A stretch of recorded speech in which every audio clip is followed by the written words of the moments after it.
नमस्कार। आज हम फिर आए हैं तुलसीदास की दूसरे दोहे को लेकर के। कक्षा 10वीं क्षितिज भाग 2। इसमें कल हम पढ़े थे, पिछले वीडियो में मैंने पढ़ा था कि नाथ सम धनुभन जनिहारा हुई हैं कोई एकदास तुम्हारा। राम जी इस बात को कहते हुए बड़े अच्छे से समझा रहे हैं परशुराम जी को। यह सब कहते हैं कि बहु धनुहि तोरी लड़काई कबहु न यस ऋषि किन्हि गोसाई। मैंने बहुत सारी धनुष को तोड़कर फेंक दिया आपने कभी भी, हे मुनिराज, हे मुनि जी, आपने कभी क्रोध नहीं किया। इस धनु पर ममता के हेतु, इस धनुष पर ममता किस कारण से है? हाँ, और छोड़कर रोष को मुझसे कहिए, ये बात कहते हैं। और इस बात को सुनकर के परशुराम जी बहुत क्रोधित होते हैं। कहते हैं, रे नृबालक काल बस बोलत तू न संभाल, धनु ही सम त्रिपुरारी धनु विदित सकल संसार। बाकी धनुषों के समान शिव जी का धनुष को समझ रखा है, बहुत उसको डांटते हैं, फटकारते हैं। मैंने गांधी जी का उदाहरण लेकर कल बताया था कि जिस प्रकार से गांधी जी का कोई भी सामान जो म्यूज़ियम में रखा हुआ है देखने के लिए, अगर कोई उसको क्षति पहुंचाता है तो सरकार उसके प्रति दंडनीय अपराध की तरह से व्यवहार करती है। और वैसे ही परशुराम जी उस धनुष को नुकसान पहुंचाने वाले के प्रति बिल्कुल दंडनीय या उस अपराध की तरह से उसे दंडित करना चाहते हैं। और आगे चूँकि राम और लक्ष्मण को परशुराम जी पहचान नहीं पाते हैं या जान नहीं पाते हैं कि ये लोग कौन हैं और किस कारण से ये बात कह रहे हैं। तो चूँकि जो लोग वीर हैं, जो लोग बहादुर हैं या जो लोग बलशाली हैं, उनके सामने बलशाली लोग झुक जाते हैं। यदि अगर बलशाली नहीं हो, बल वाला आदमी नहीं हो, तो उसके सामने झुकना नामुमकिन होता है। तो व्यक्ति को बलशाली होना चाहिए। इसी में कहते हैं परशुराम राम जी व्यंग करते हुए कहते हैं, लखन कहाँ हंसी हमरे जाना। लखन हंस कर कहते हैं, हमने तो जाना, हमरे जाना, हमारे जानने में। लखन ने कहा हमारे जानने में, हंस कर कहा, सुनहु देव सब धनुष समाना। हे देवता, हमने तो सुना है धनुष सब समान नहीं होता है, लेकिन ये कौन सा विशेष धनुष आ गया जो बिल्कुल विशिष्ट है। हमने तो सुना है सभी धनुष समान होता है। फिर कहते का क्षति लाभ जून धन तोरे। बहुत पुरानी धनुष, जून का मतलब बहुत पुराना है। का क्षति लाभ, क्या लाभ हो गया, क्या हानि हो गई इस पुरानी से पुरानी धनुष को टूट जाने से।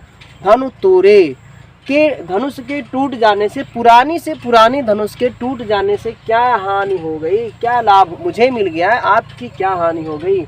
देखा राम नयन के भोरे, राम को तिरछे नेत्रों से देखते हुए यह बात कहते हैं, हंस करके कहते हैं कि सभी धनुष तो समान है और हमें क्या लाभ होगा और आपको क्या हानि हो जाएगी इस धनुष को तोड़ने से।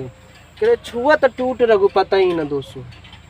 छुअत टूट, और जो छूने से ही टूट गया, वो तो कल हम बताया था कि वो जैसे कि बहुत ज़्यादा लोग उसके ऊपर बैठ चुके थे, इसलिए कहते हैं क्या, छुअत टूट, यानी छूते ही टूट गई। इसमें रघुपति का, राम जी का थोड़ा भी, यहाँ पे स्पष्ट हुआ है कि धनुष को तोड़ने वाले राम जी हैं। उसके पहले स्पष्ट नहीं हुआ था, लेकिन यहाँ पे स्पष्ट हो गया, लक्ष्मण के द्वारा स्पष्ट हुआ।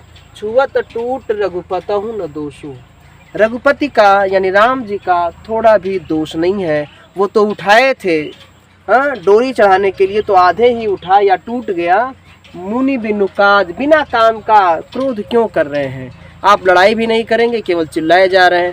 कहते हैं कि बिना काज का करिय कतरो से, क्यों आप रुष्ट हो रहे हैं, क्यों आप नाराज हो रहे हैं, क्यों क्रोध कर रहे हैं।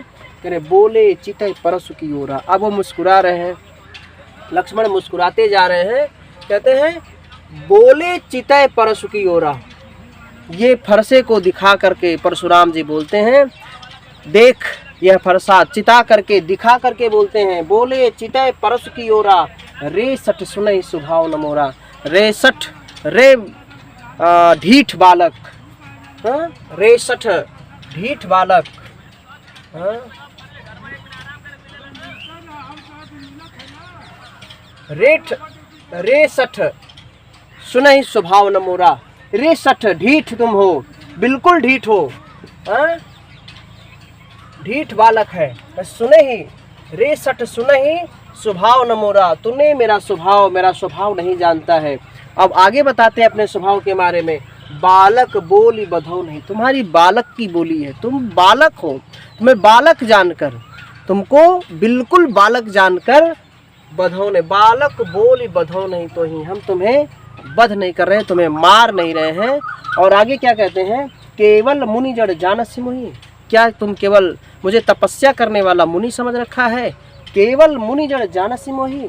और आगे भी कहते हैं, सुन ले मैं क्या हूँ, बाल ब्रह्मचारी अति कोही, मैं बाल बचपन से ही ब्रह्मचारी हूँ और बहुत क्रोधी हूँ। और एक बात है कि जो लोग ब्रह्मचारी होते हैं बड़े ही क्रोधी स्वभाव के होते हैं। यहाँ पे ऐसा भी परशुराम के द्वारा बताया गया है। तो अपने ऊर्जाओं को क्रोध में निकाल रहे होते हैं। तो ये बाल ब्रह्मचारी अति कोही, माने अति क्रोधी हैं, क्रोधी तो हैं लेकिन अति क्रोधी हैं। विश्व विदित क्षत्रिय कुल द्रोही, हम द्रोह करते हैं, पूरा विश्व जानता है। और किससे द्रोह करते हैं? क्षत्रियों के कुल से, यानी क्षत्रियों के खानदान से, अर्थात क्षत्रियों से द्रोह करते हैं, ईर्ष्या करते हैं, लड़ते हैं। भुजबल भूमि, भुजबल भूमि भूप बिनु किन्ही, भुजबल अपने भुजाओं के बल से, भुजबल भूप अपने भुजाओं के बल से, भूप भुजबल भूमि, अपने भुजाओं के बल से भूमि को भूप बिनु किन्ही, राजाओं से विहीन कर दिया था। और अनेक बार, कहते हैं अनेक बार तो विपुल बार, यानी अनेक बार, मही देवन दिन्ही, मही देवन दिन्ही, मही का मतलब पृथ्वी, देवन मतलब देवता, अनेक बार ब्राह्मणों को दान कर दिया था। मही मतलब पृथ्वी और देवन का मतलब ब्राह्मणों, ये कह लीजिए पृथ्वी के देवता मैंने कितनी बार ही जीत करके पृथ्वी को ब्राह्मणों को दान कर दिया था। फिर क्या, सहस्र बाहु भुज छेदनहारा, मैंने सहस्राबाहु के हजारों भुजाओं को मैंने बहुत अच्छे, ये कहते हैं कि काटे यू परशुराम हैं। ये एक बार वो रावण बाणासुर संवाद में कहते हैं, बाणासुर काटे यू परशुराम पल्लव की नाई हैं, सोई सहस्रबाहु की हजार बहु भारी भुजा, काटे यू परशुराम पल्लव की नाई, पल्लव की नाई बिल्कुल आसानी से छोटे छोटे भागों में काट दिया था। कि उस बात को यहाँ भी परशुराम कहते हैं, सहस्र बाहु भुज छेदनहारा, मैंने सहस्राबाहु के भुजाओं को जो हजार भुजाएं थी और मैंने उसको काट दिया था। परस बिलोक महीप कुमारा, हे राजा के लड़के तुम मेरे फरसे को देखो, परस बिलोक महीप कुमारा, परस बिलोक मेरे फरसे की ओर देखो। ये बिलोक यानी देखो लोक, लुक ये एक शब्द है बड़ा ही सुंदर। लुक मतलब देखना और लुक मतलब देखना यानी ध्यान से देखना। Look at the board, look at, ये प्रयोग किया जाता है। यहाँ भी लिखते हैं लो बिलोक, विशिष्ट प्रकार से देखो, अन्य ध्यान से देखो। क्या, परस बिलोक महीप कुमारा, हे राजा के लड़के इस फरसे को थोड़ा ध्यान से देखो। फिर कहते हैं हम तुम्हें छोड़े जा रहे हैं, मात पिता ही जनी सोच बस, करस महीप किशोर, हे राजा के लड़के अपने माता और पिता को शोक में मत डाल। मात पिता ही जनी सोच बस, अपने माता पिता को जनी मत शोक बस करो, अपने माता पिता को शोक में मत करो। करस महीप किशोर, हे राजा के लड़के तुम ऐसा मत करो। गर्भन के अर्भक दलन, परस मोर अति घोर, जब मैं फरसा भांजता हूँ तो गर्भ में पल रहे शिशु भी मर जाते हैं, गर्भ गिर जाता है। और क्योंकि वो डर के मारे बालाएं अपना गर्भ छोड़ देती हैं, गर्भ भी मर जाता है। और तुम यहाँ पर मुझसे बात कर रहे हो, गर्भन के अर्भक दलन, परस मेरे फरसे का प्रचंड ताप, मेरे फरसे का प्रचंड घोर घोष, मेरे फरसे का प्रचंड निनाद या फरसे का प्रचंड जो घोष है, जो शब्द है, वह गर्भ के बच्चे को भी नहीं छोड़ता। तुम मुझसे बातें कर रहे हो, मैं यह सब केवल सहता जा रहा हूँ। केवल मुनि के प्रभाव से, केवल विश्वामित्र के प्रभाव से, केवल विश्वामित्र के रहने से, केवल राम के नम होने से, केवल राम के नयन होने से, या कह लो कि उनके स्वभाव से तुम मेरा स्वभाव नहीं जानता। और बार बार कहते हैं कि कौशिक सुनहु मंद यह बालक, कुटिल काल बस भृग नृपकुल घालक।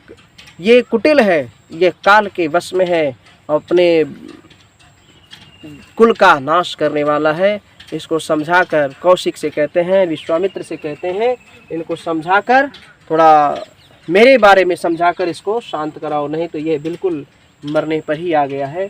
ये राम लक्ष्मण परशुराम संवाद। ये राम लखन कहा हंसी हमरे जाना, सनुह देव सब धनुष समाना, काछति लाभ जोर धम तोरे, देखा राम नयन के भोरे, छुअत टूट रघुपत न दोषु, मुनि बिनु काज करिए कतरोषु, बोले चितई परसु के ओरा, रे सट सुनई स्वभाव न मोरा, बालक बोली बधव नहीं तोही, केवल मुनि जड़ जानसि मोही, बाल ब्रह्मचारी अति कोही, विश्व विदित क्षत्रिय कुलद्रोही। हमेशा क्षत्रियों से द्रोह करने वाला हूँ। और ये पूरी कविता को एक बार, दो बार, तीन बार करके इसको समझ लेना। और जो कुछ भी गड़बड़ियाँ हों या जो कुछ भी ना समझ में आया हो, उसमें आपको रिफ्रेश करने के लिए कमेंट वगैरह आप कर सकते हैं। समझने के लिए कुछ नई बातें, कुछ नई चीज़ें, कुछ नई बातें समझने के लिए, जानने के लिए आप कमेंट कर सकते हैं। और अगर कुछ त्रुटि रह गई हो तो उसके लिए भी आप सजेस्ट करने का ज़रूर प्रयास करेंगे। आज के लिए बस इतना ही, और तब तक के लिए नमस्कार, बाय।